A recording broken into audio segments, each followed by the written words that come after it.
अस्सलाम वालेकुम दोस्तों, तो हाजिर हूँ एक नई वीडियो के साथ। आज हमारा इंडो पाक हिस्ट्री का थर्ड लेक्चर है जिसमें हम गौरी डायनेस्टी को डिस्कस करेंगे।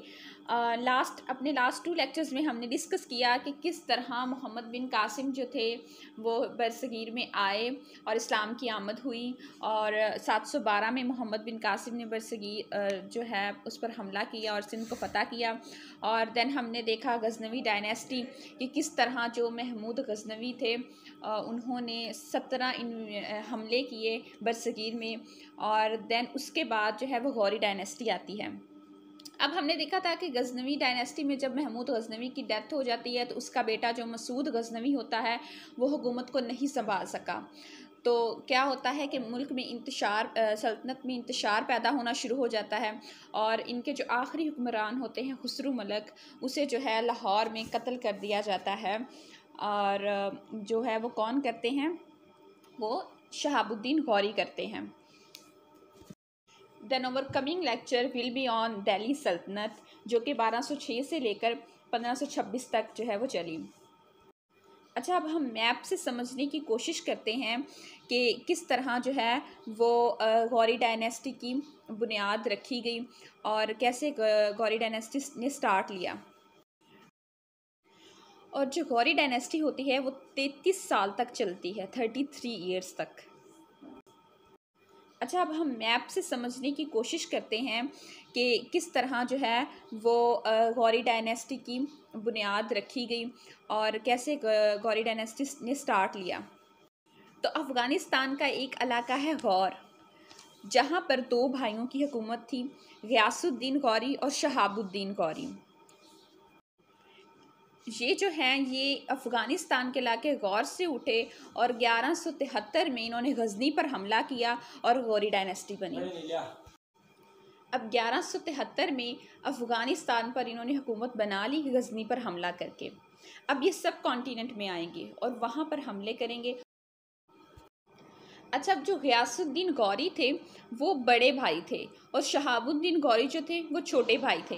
और आगे हम डिफरेंट जो प्लेसेस है वहाँ पर आपको कहीं पर शहाबुद्दीन गौरी लिखा मिलेगा, कहीं पर मुइज़ुद्दीन मोहम्मद बिन साम लिखा हुआ मिलेगा, कहीं पे मोहम्मद गौरी मिलेगा।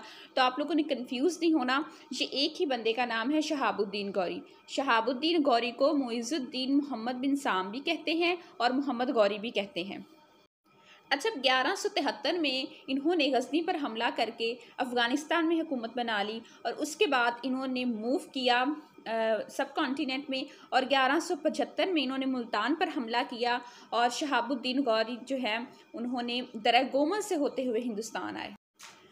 और 1179 में इन्होंने पिशावर पर हमला किया और 1186 में इन्होंने लाहौर पर हमला किया और खुसरू मलिक जो कि गज़नवी डायनेस्टी के आखिरी हुक्मरान थे उनको कत्ल कर दिया, और जो है वो गज़नवी डायनेस्टी का इख्तिताम हुआ।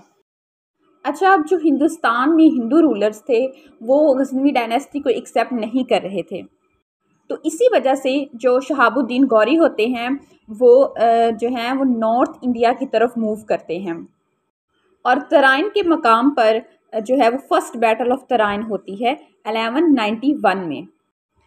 और ये जो जंग है ये पृथ्वीराज चौहान जो कि राजस्थान से थे और शहाबुद्दीन गौरी के दरमियान होती है। अब होता क्या है कि पृथ्वीराज जो है वो जीत जाता है और गौरी जो है वो चला जाता है वापस अपने जो है वो अफ़गानिस्तान में या गज़नी की तरफ मूव कर जाता है। अच्छा, जो फर्स्ट बैटल ऑफ तराइन है वो 1191 में होती है और जो सेकंड बैटल ऑफ तराइन है वो 1192 में होती है। तराइन की पहली जंग में जो पृथ्वीराज होते हैं वो जीत जाते हैं और शहाबुद्दीन गौरी हार जाते हैं, जबकि सेकंड बैटल जो होती है उसमें शहाबुद्दीन गौरी जो है वो जीत जाते हैं और दिल्ली तक का जो सारा इलाका है वो आ जाता है शहाबुद्दीन गौरी के अंडर। जो पृथ्वीराज चौहान होते हैं वो अजमेर और दिल्ली तक जो है एरिया है वो उनके पास था, तो वो जैसे ही पृथ्वीराज चौहान हारते हैं तो वो शहाबुद्दीन गौरी के अंडर आ जाता है। अच्छा, अब इसी के साथ साथ हम देख लेते हैं कि जो बरसगीर में सिलसिले थे, सूफिया के सिलसिले वो कितने थे। तो जो बरसगीर में सूफिया के सिलसिले थे टोटल वो 4 थे, और जो चिश्तिया सिलसिला है सब कॉन्टिनेंट में उसके जो बानी हैं वो ख्वाजा मोइनुद्दीन अजमेरी चिश्ती हैं। ये अजमेर में आकर बसते हैं और ये चूँकि अफ़गानिस्तान में जो चश्त का इलाका होता है वहाँ से आते हैं और ये गौरी के टेन्योर में ही आते हैं बरसगीर में। अच्छा, जो बरसगीर में चिश्तिया सिलसिला है हम देख लेते हैं उसको। तो आपने ये एब्रीविएशन याद रखनी है, मकफना, MQFNA। तो इससे ये इजी ट्रिक है, इससे आपको याद रहेगा। M से मोइनुद्दीन जो कि अजमेर शरीफ में रहे, Q से कुतुबुद्दीन बख्तियार काकी जो कि दिल्ली में रहे, और F से फरीदुद्दीन गन शकर जो कि पाकपतन में थे, और N से निज़ामुद्दीन औलिया जो कि दिल्ली में थे, और A से अमीर खुसरू वो भी दिल्ली में थे। तो ये चिश्तिया सिलसिला जो है ये उसके बारे में है, ये आपने याद रखना है, बहुत ही इंपॉर्टेंट MCQs हैं। अच्छा, मुल्तान में जो है वो अच्छा जी, ये दोनों भाई होते हैं, यासुद्दीन गौरी, तो गौरी जो है वो गौरी दोनों मिल के गौरी डायनेस्टी को देख रहे होते हैं। उसके बागी होते हैं वो जो हैं, लेकिन जो यासुद्दीन गौरी होते हैं वो 1203 शहाबुद्दीन गौरी को कत्ल कर देते हैं, शहाबुद्दीन गौरी हैं वो अकेले जो है वो गौरी डायनेस्टी को संभालते हैं। वहाँ पे एक तहसील है जो है वो 1206 में इनकी भी डेथ हो जाती है। और ये जहलम की तहसील सुहावा में इम्पोर्टेंट MCQs है, मैप के जरिए मैं आपको समझाने की कोशिश करूंगी कि अक्सर ये पूछा जाता है कि वो कौन सा इन्वेडर था जो दरिया गोमल को क्रॉस करके आया सब कॉन्टिनेंट में, या वो कौन सा इन्वेडर था जो दरिया खैबर को क्रॉस करके आया। तो ये आपने कंफ्यूज नहीं होना। मैंने आपको लास्ट लेक्चर में भी बताया था कि जो महमूद गजनवी थे वो दरिया खैबर को क्रॉस करके आए थे सब कॉन्टिनेंट में, और जो आपके पास शहाबुद्दीन गौरी हैं ये दरिया गोमल क्रॉस करके आते हैं और मुल्तान पर जो है वो हमला करते हैं और उसको फतह करते हैं। तो आई होप आपको ये वीडियो अच्छी लगी होगी। मिलते हैं नेक्स्ट वीडियो में जिसमें हम दिल्ली सल्तनत को डिस्कस करेंगे।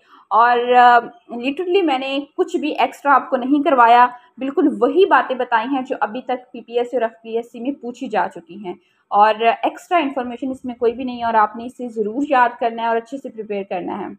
तो मिलते हैं नेक्स्ट वीडियो में। अल्लाह हाफिज़।